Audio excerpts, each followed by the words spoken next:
بمكان الهادي المشفع يا الله واسقنا أغيثنا بحياة الأطفال يا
Wassalatu wassalam ala rasulillah Sayyidina Maulana Muhammad ibn Abdullah wa ala alihi wa sahbihi wa man wala. Rabbi syrah li sadri wa yassir li amri wa hlul 'uqdatam min lisani yafqahu qawli. Rabbi zidna ilman wa yaqinan warzuqna fahman.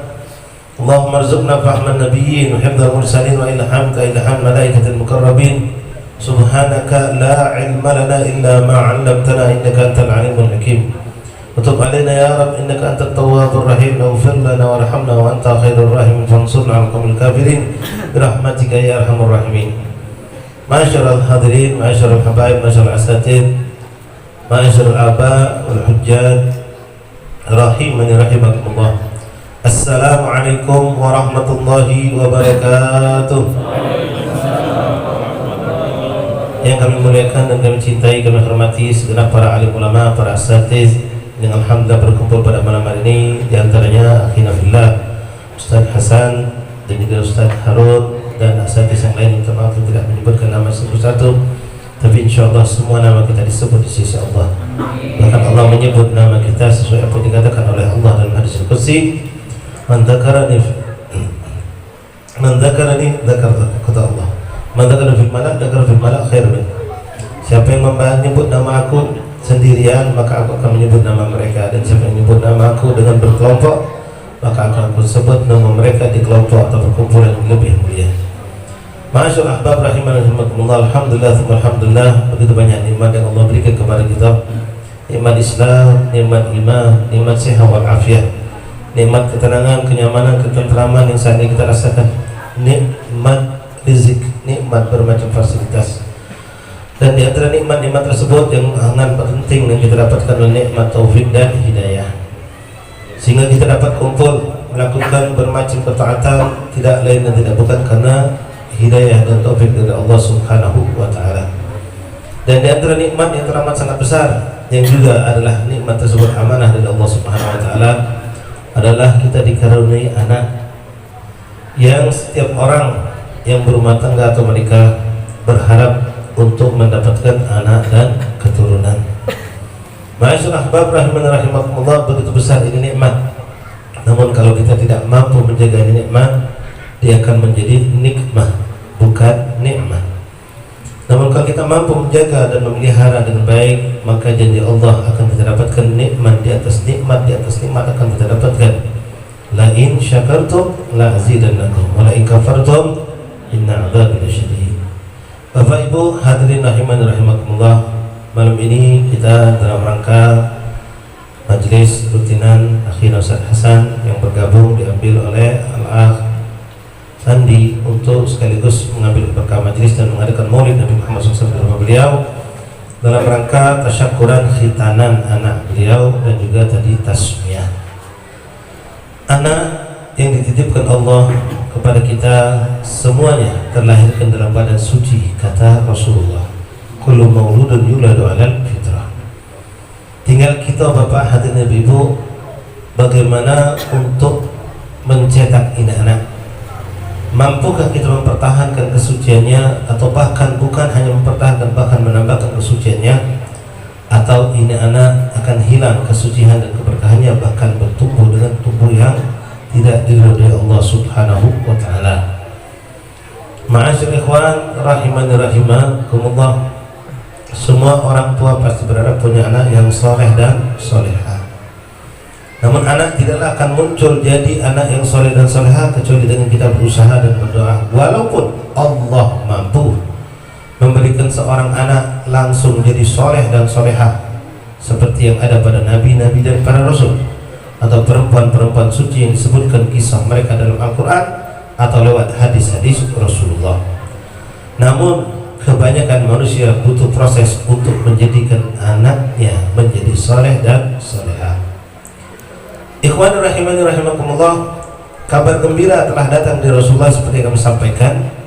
Kita ini sudah diberikan Allah anak yang suci. Setiap bayi itu suci, kata Rasulullah.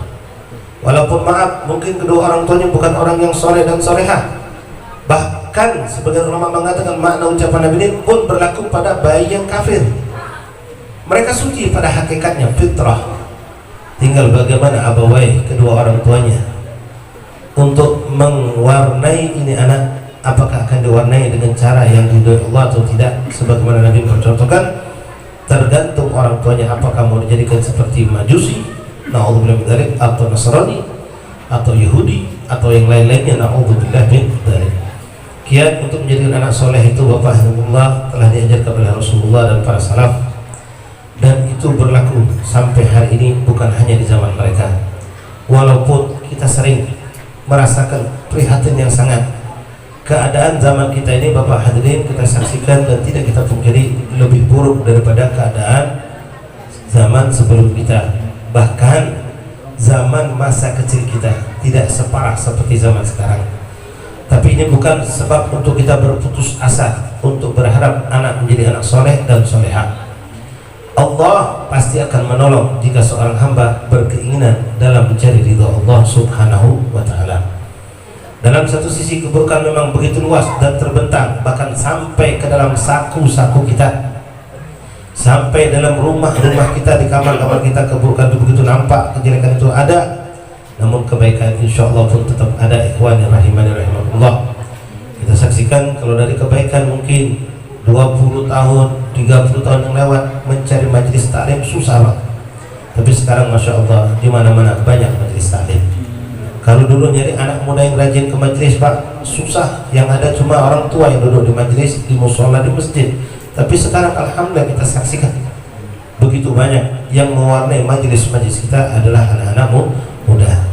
Kenapa mereka sekarang bisa seperti ini? Karena berkat dulu waktu mereka lahir, bahkan sebelum lahir, mungkin orang-orang tua mereka telah berpinta kepada Allah dengan jalan mendekati para ulama, mendekati orang-orang soleh.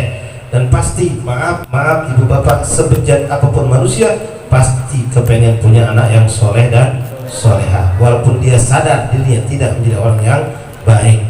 Ma'asyiral ahbab rahimakumullah, mungkin anak-anak yang sekarang ini yang umurnya 15-20 tahun dulu juga dimarhabani Pak, dibacakan maulud, didatangkan ulama, kiai, doa, walaupun mungkin itu orang tuanya cuma menjalankan adat saja, sekedar adat, walaupun itu sebenarnya ibadah, tapi sekarang kan sudah jadi adat. Kalau budak lahir diselamati, gunting rambut, cukur, kalau hitam diselamati. Nah, ini kita melok. Bahkan orang yang fasik pun melakukan hal itu. Tapi silahkan bagaimana orang itu dan dengan apapun dia, tapi Allah akan memberikan keberkahan karena di waktu itu ini anak dibacakan maulid, ini anak didengarkan maulid Nabi Muhammad SAW, didatangkan orang-orang soleh, para asatis, para guru-guru kita, orang-orang tua kita lebih dari zaman dulu yang 15-20 tahun dulu. Mungkin orang-orang soleh di kampung itu masih banyak Pak, walaupun bukan ustadz, bukan kiai, bukan ulama, tapi mereka orang yang istiqomah, yang bersih diri mereka dari yang kotor, sehingga pandangan mereka, sentuhan mereka, doa mereka mendatangkan keberkahan buat anak-anak kita. Nah sekarang tinggal kita siapkan untuk anak yang kecil seperti ini yang dikhitan, persiapan untuk ke depan.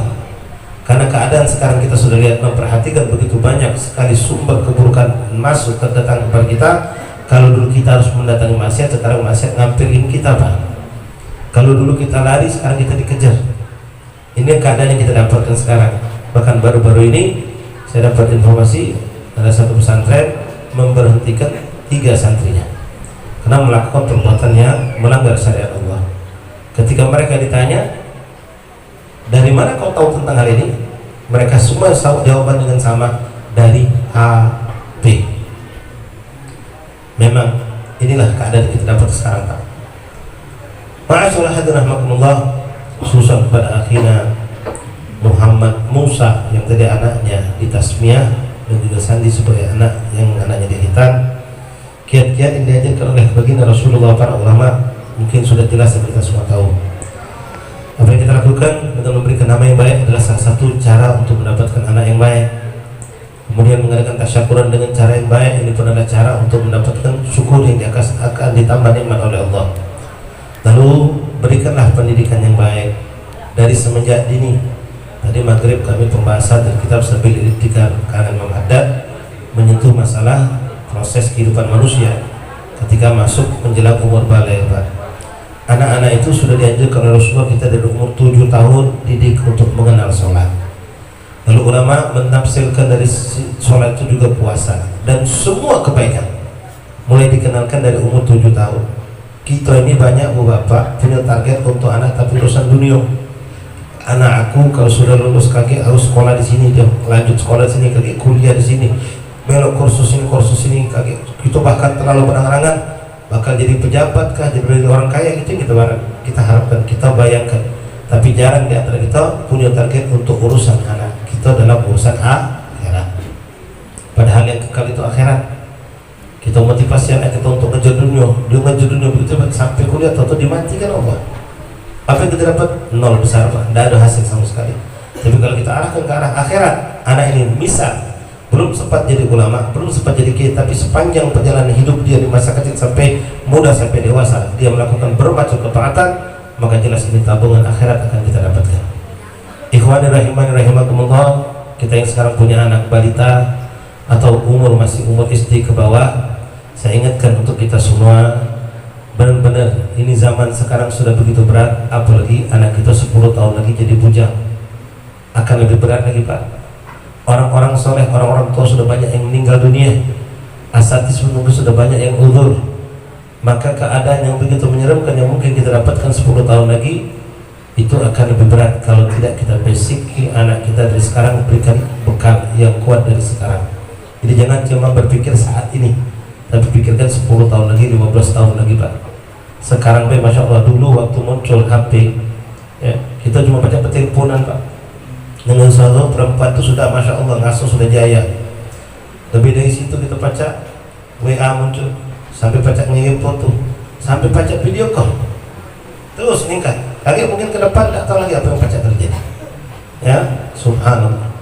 Ma'asyiral ahbab hadirin rahimani rahimakumullah. Jadi kita harus berpikir untuk 10 tahun ke depan, 15 tahun ke depan ikhwan, yang mana keadaan akan dahsyat lebih buruk lagi barangkali. Tapi insya Allah kita terus bersangka baik, berhusnuzon kepada Allah. Mudah-mudahan kebaikan-kebaikan pun akan didatangkan Allah. Bagaimana kita saksikan tadi kami menggambarkan majelis, subhanallah, zaman sekarang begitu makmur banyak, yang ada anak muda banyak, begitu juga pesantren-pesantren, rumah-rumah tahfidz, subhanallah dulu tidak ada, sekarang begitu banyak. Tapi kembali kita ikhwan rahmatullah, kita pengen anak kita belum menjadi anak yang soleh dan solehah. Di antaranya saya tidak berpanjang lebar kepada Kina Sandi, kepada Muhammad Musa yang punya anak kecil tadi. Allah mulai dari kecil kenalkan anak kita kepada nuansa kehidupan Islam. Apa daripada sunnah Rasulullah bisa engkau berikan, maka berikanlah kepadanya, contohkan kepadanya, bimbing dari mulai anak umur 2 tahun setengah itu sudah bisa menerima ajaran-ajaran kita. Kemudian hal yang terpenting dan selalu kami sampaikan, Allah dalam masalah rezeki kita berikan kepada anak kita. Jangankan anak-anak Pak, kita yang dewasa sekalipun, yang istiqomah sekalipun akan hancur keistiqomahannya, akan rusak kehidupannya kalau dia menyentuh dari apa yang diharapkan oleh Allah Subhanahu wa taala. Rezeki yang syubhat apalagi yang haram. Karena Rasulullah SAW telah mengingatkan dalam banyak hal. Di antaranya beliau mengatakan bahwasanya man akalal halal, siapa yang makan yang halal, ata jawarihu sya'amabah, maka akan taat dia kepada Allah, mau tidak mau. Artinya sudah ada jaminan dari Rasulullah. Ini anak kalau kita dari bayi, bahkan dari perut istri kita belum lahir, kita berikan yang halal, ini akan tumbuh, diberikan yang halal sampai dewasa halal, maka insya Allah walaupun seandainya dihidup di tempat yang buruk, dia akan dijaga oleh Allah Subhanahu wa taala. Tapi sebaliknya, man akalal haram asal jawarihu sya'amabah, siapa yang makan yang haram maka akan bermaksiat tubuhnya kepada Allah, mau tidak mau, walaupun ditaruh tempat yang baik, di pesantren, di pengajian, di lingkungan yang masya Allah religius, didatangkan ke ulama, ke ahli hadis gaib, ini mungkin sulit untuk mendapatkan kebaikan karena telah terhijab dari makanan yang syubhat dan yang haram. Di zaman Rasulullah SAW diceritakan ada seorang sahabat, saya lupa namanya. Ini sahabat diperhatikan oleh Rasulullah, terakhir kalau habis sholat subuh langsung lari. Banyak aja itu Pak, ya habis sholat itu belum berzikir, belum wirid, tidak butuh sama Allah. Dulu zaman Sayyidina Umar pernah terjadi juga. Dilihat oleh Sayyidina Umar, ada seorang yang setiap habis sholat langsung keluar, tidak ikut zikir, tidak ikut wirid, tidak ikut berdoa. Sampai sekali dicekat oleh beliau, dipegang oleh beliau katakan, alakah hajat ma Allah, hei saudaraku, kau tidak punya hajat sama Allah, langsung mentubai kau nih. Tidak kelamaan dong itu Pak. Akhirnya dia taubat dan duduk manis. Nah ini beda yang terjadi pada zaman Rasulullah. Kasusnya mirip. Ini sahabat diperhatikan Rasulullah, sudah mulai beberapa hari terakhir setiap habis sholat subuh datangnya sudah dekat komat, habis sholat langsung keluar, padahal dia orang yang baik. Sampai suatu hari dipanggil oleh Rasulullah, ma'asobat, ada apa dengan kau? Kata Rasulullah, kau dulu tidak seperti ini. Terakhir ku perhatikan kau datang lambat ke masjid, sudah dekat komat baru masuk masjid, habis selesai langsung mentuh. Nunduk ini sahabat dengan rasa malu, dengan rasa yang berdosa, dia ngomong sama ya Rasulullah, darurat ya Rasulullah. Darurat apa? Apa kau punya hajat sama Allah? Berdoa dulu, berzikir dulu. Mai hajat, aku sangat punya hajat sama Allah ya Rasul, tapi ini perkara lebih penting yang harus aku lakukan. Kenapa kata Rasulullah? Ini dia cerita. Aku bertetangga dengan Yahudi ya Rasulullah. Yahudi ini punya pohon. Pohon ini berbuah. Sekarang sedang berbuah dan setiap malam kena angin buahnya nyampak jatuh ke karangan rumahku. Nah aku khawatir kalau aku terlambat balik, anakku bangun menyaksikan ini buah, diambil dan dimakannya. Jadi aku harus bergegas pulang sebelum anak-anakku keluar dari rumah untuk aku punguti buah-buahan tersebut dan aku kembalikan kepada Yahudi. Dengan ini Rasulullah ada warak, ini benar-benar warak yang tinggi kata Rasulullah, sifat warak yang sangat tinggi. Nah ini kita bukan anak kita, kadang-kadang anak kita macam itu Pak. Di kampung-kampung nih main dia mabit jambu punya tetangga, nyolok belimbing punya tetangga, kita anggap itu wajar kenakalan anak kecil. Nah bukan, tidak boleh Pak. Kita harus jago anak kita. Kalau kita lihat dia megang belimbing, dari mana kau dapat ini? Dapat apa? Kita dari mana kau dapat ini? Cari kehalan itu harus kita cari. Jangan sampai masuk suatu syubhat apalagi yang haram pada anak kita. Yang pergaulan anak kita jaga benar-benar. Kemudian Akhina Sandi dan juga Muhammad Musa, yang terpenting untuk kita semua ikhwan nih, pengen punya anak soleh dan solehah, kuncinya kita dulu jadilah anak yang soleh dan solehah. Sebagaimana Rasulullah bersabda, birru abakum tabarukum abna'ukum, berbaktilah kamu kepada orang tua kamu, maka niscaya anak-anakmu akan berbakti kepadamu kata Rasulullah. Ini faedahnya Pak banyak.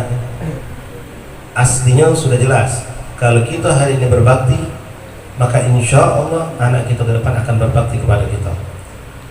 Ini mantapnya. Mafhum yang kita bisa dapatkan terbalik dari keadaan ini. Hari ini kau durhaka, besok tunggulah anak kau bakal durhaka. Yang kedua, keberkahan kita dapatkan dengan umur yang panjang insya Allah. Dengan kita berbakti, Rasul mengabarkan kau bakal punya anak, ya kan, yang akan berbakti kepadamu. Maka di sini juga menjadi doa seakan-akan dari Rasulullah SAW bahwa kita akan punya anak dan kita menyaksikan, menikmati kebaktian anak kita kepada kita. Mari ikhwan rahimahullah, kita yang punya anak didik dan jaga. Jangan pasrah dengan kita mengatakan ada pacar lagi sudah beb. Zaman sekarang tidak pacar, budak megang HP. Pacar masih banyak kami dapatkan. Tidak pacar lagi beb, budak sudah zaman sekarang macam ini. Tidak, masih bisa gitu. Biarlah kita dikenal di kampung itu terlalu strength, nyago anak, didik anak. Yang penting kita di kuburan kakek senang Pak. Di masa kita dewasa anak kita selamat. Daripada kita sekarang biarkan anak kita lepas tanpa terkendali, cuma kita ngontrol balik jam berapa, tentu jam berapa, rusak. Bahkan sekarang ini Bapak, dulu kita bingung takut ibu-ibu ngurusi punya anak betina. Kalau sudah punya anak repot, kalau besok minai dak lanang dak betina sama. Ini zaman sekarang dak lanang dak betina, sago kita dak ngurusinya. Tapi insya Allah ditolong Allah, dimudahkan Allah. Keburukan memang nama banyak, kebaikan pun alhamdulillah banyak. Tinggal galak kita mendatangi kebaikan-kebaikan tersebut. Asatis masya Allah yang muda-muda banyak, yang tua masih banyak, majalis banyak, rumah tahfidz, pesantren, subhanallah. Tinggal kita mau dah kita ngambil apa yang sudah Allah bentangkan di depan kita ini. Mudah-mudahan Allah SWT berkahi pertemuan kita pada malam hari ini. Allah berkahi anak-anak kita, terutama dua anak yang disebab kumpul kita pada malam hari ini. Majelis yang biasa oleh Sayyidina Hasan bisa berkahi dan terus lanjut insyaallah memberikan manfaat untuk kita semua, dan kita semua insyaallah berikan Allah istiqamah jadi orang-orang yang diridhoi oleh Allah SWT, yang sakit disembuhkan, yang berhajat dikabulkan hajatnya, yang putus dihilangkan susahnya, dan insyaallah taala kita selalu menjadi orang yang menggembirakan hati baginda Rasulullah sallallahu alaihi wasallam. Bihaqi rabbana hab lana min azwajina wa dhurriyyatina qurrata a'yun waj'alna muttaqina imama. Allahumma ij'alna muqimis salam wa dhurriyyatina rabbana taqabbal du'a. Allahumma arzuqna birrahum wa 'inna ala husni tarbiyatihim wa la tadarruhum bi rahmatika ya arhamar rahimin. Sallallahu alaihi wasallam. Alhamdulillah rabbil alamin. Assalamualaikum warahmatullahi wabarakatuh. Bismillahirrahmanirrahim. Alhamdulillahi rabbil alamin. حمدا يوافي نعمه ويكافئ مزيده يا ربنا لك الحمد كما ينبغي لجلالك الكريم وعظيم سلطانك. اللهم صل وسلم وبارك وكرم على سيدنا محمد وعلى ال سيدنا محمد. ولقد أشرت لنعت من أوصاف تحيي القلوب تهيج الأشجان. والله قد أثنى عليه فما يساوي القول منا أو يكون ثنانا. لكن حبا في السرائر قد دعا لمدح صفوة ربنا وهدانا. وإذ امتددنا بالمودة هاهنا نرفع أيدي فقرنا ورجانا للواحد العهد العلي إلهنا متوسلين بمن إليه دعانا مختاره وحبيبه وصفيه زين الوجود به الإله هبانا. يا ربنا يا ربنا يا ربنا بالمصطفى اقبلنا أجب دعوانا. أنت لنا يا ذخرنا في هذه الدنيا وفي أخرانا. واصلح لنا الأحوال واغفر ذنبنا ولا تؤاخذ ربي إن أخطأنا. واسلك بنا في نهج طه المصطفى ثبت على قدم الحبيب خطانا. أرنا بفضل منك طلعة أحمد ببهجة عين الرضا ترعانا. واربط به في كل حال حبلنا وهبال من ودى ومن والانا. والمحسنين ومن أجاب نداءنا وذوي الحقوق والطالبا أوصانا. والحاضرين وسعيا في جمعنا ها نحن بين يديك أنت ترانا. ولقد رجوناك فحقق سؤلنا واسمع بفضلك يا سميع دعانا. وانصر بنا سنة طه في بقاع الأرض واضمع كل من عادانا.